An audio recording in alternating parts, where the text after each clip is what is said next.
I believe si Duterte, to be fair, hindi naman siya corrupt, ano? I believe si Duterte, to be fair, hindi naman siya corrupt, ano?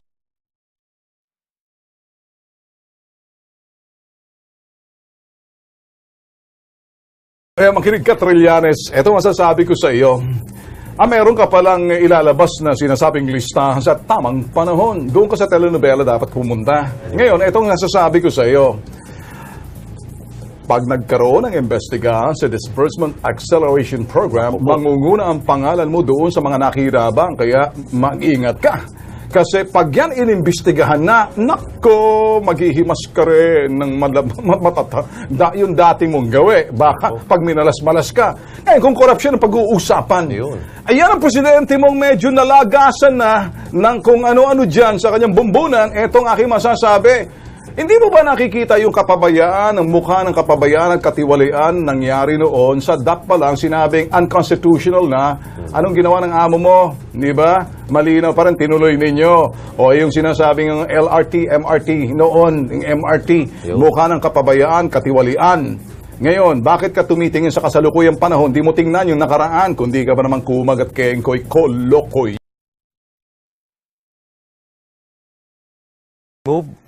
The senators now are forced to be transparent in liquidating expense. So you chose to liquidate?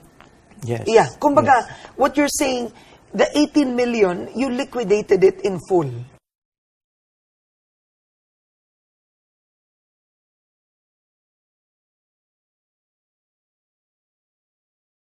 Well, I can introduce everyone, but for security reasons, I'd rather keep them in the background.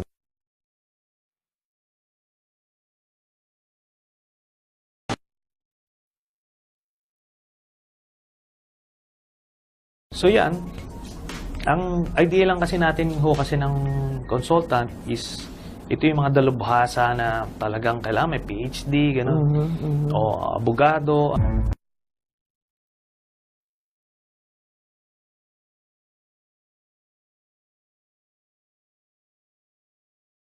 Consultant din niya ang kapatid na si Juan Antonio na binabayaran niya ng 71,200 pesos. Yung kapatid ko nga, consultant.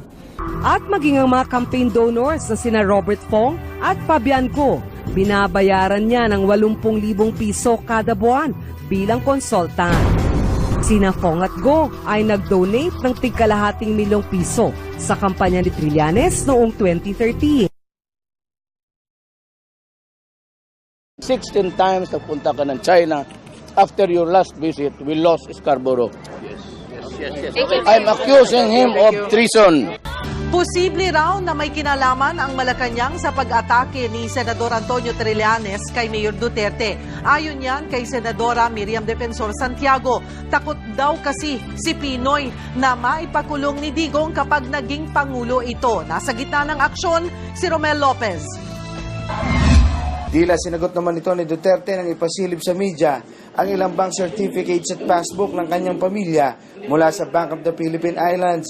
Kabilang dyan ang peso account niya at ng anak na si Sara sa BPI Julio Vargas branch na may lamang higit 100,000 piso at dollar account niya na may lamang higit 5,000 dolyar. O ipakain ko sa niya pag nakita ko siya. Para sa kanila, mahirap ka lang nakahampas lupa ka. Bakit may dollar ka? Patunay daw ito na walang katotohanan ang sinasabing milyones ni Senador Antonio Trillanes. Tingin naman ni Senadora Miriam Santiago, kasabwat ng administrasyon si Trillanes sa paninira kay Digong. Ayaw daw kasing manalo ni Pinoy ang alkalde dahil baka ipakulong siya nito. I think that Trillanes is acting as an ally of the LP administration. The LP administration does not want Duterte to be the next president for many reasons. Mr. Antonio Trillanes, you are a lying coward, mercenary of this land. Cam believes Malacanang is behind Trillanes' attacks, similar to what he did to Vice President Jejomar Binay when he led a long-running Senate investigation on corruption allegations against the presidential contender. CAM says Trillanes received 214 million pesos in the form of Priority Development Assistance Fund in 2014 to expose Binay. And she believes the senator is getting funded again to do a demolition job on Duterte. Mr. Trillanes, you are now having a life ng isang milyonaryo. Nagbago ka na at bayaran ka na ngayon ng gobyernong administrasyon. Took you out of the rut where you were imprisoned in Camp Crame. I never did this before. I went out of my way to talk to people so that you can get back here in the Senate, and I guaranteed your presence here. But I'm not saying this because Precisely I want you're you saying to it, Mr. owe President. any favor to me. I'm just putting that on record to show the character of each one of us here. Okay, second, I'm sure that you resented my statement when we were in the cabinet, when you were presenting your supposed position as against the position of the Department of Foreign Affairs, when President Aquino invited me to attend a cabinet meeting on the Scarborough problem, and I told you, who authorized you to make a backroom negotiation with the Chinese for the Scarborough? Yes, and the And president... you were telling me about treason, remember? Yes, and that the president answered you directly that he authorized me. He told it in your face, Mr. President. What? Yes, that's correct. Oh, that's correct. I accepted that because I did not know that you were authorized. But the fact is that I asked you, whom did you talk to in China? I don't need to report to the Senate President, Mr. President. You have a duty I to am not, report what obliged. you do as a senator to this chamber. And in fact, you have a duty to notify the office of the Senate President when you leave this country to go abroad. But I did And not. the only time that I have authorized you is one time. I do not know how many times you have been to China. My understanding is you have been to China talking to the Chinese government for 6 times already. Yes. And And that you have met them 15 or 16 times. Yes. For what reason, we do not know. Are you becoming a fifth columnist of the Chinese in this country? The Senate President is not privy to the backroom channel talks, and I'm not obliged in any way to I think you divulge. have a duty to inform the people. I'm not. I have already informed the people, but not the Senate President. I'm not obliged to report to the Senate President. And all this line of questioning is irrelevant again. And should this line of questioning continue, I will have to say that I will refuse to yield anymore the floor. No, I'm asking you. I'm asking you a question. You went to China. You asked the ambassador of the Philippines there, Madam Brady, for a meeting, and you said, do not take notes during our conversation. And you called the Secretary of Foreign Affairs a traitor. In fact, you told me that he committed treason.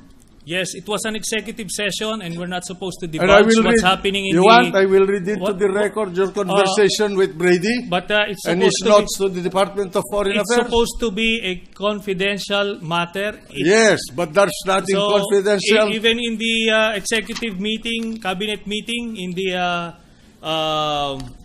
cabinet meeting in Malacanang, Mr. President, I will refuse to answer if that's Because going you to be the cannot line. answer the No, questions I'm because going it's to ask going you to about be your improper meeting. in this particular interpretation. Because you cannot answer the questions I'm going to ask you. I can answer, but I won't be baited into that trap. You met The point here Brady, is, Mr. President, this is Mr. how I President, felt. may I request this gentleman Mr. President, to in be that case, admonished. I will refuse to yield the floor anymore. Well, for, in that case, I any will read it. To the record the notes that Mrs. Brady or Ambassador Brady wrote about your conversation with her in Beijing on August 12, 2012. You want me to read point this? of order, Mr. President. You want me to read this? point of What is order. the point of order? The Senate President may reveal sensitive information pertaining to foreign relations and national security. And I believe it is out of order in You this do not teach me what session. the parliamentary proceedings. I'm not answerable to anybody There about is a what point I of say order, in this hall. Mr. President. The Senate President may proceed. All right, and I have here the white paper that you've been writing about the Secretary of Foreign Affairs.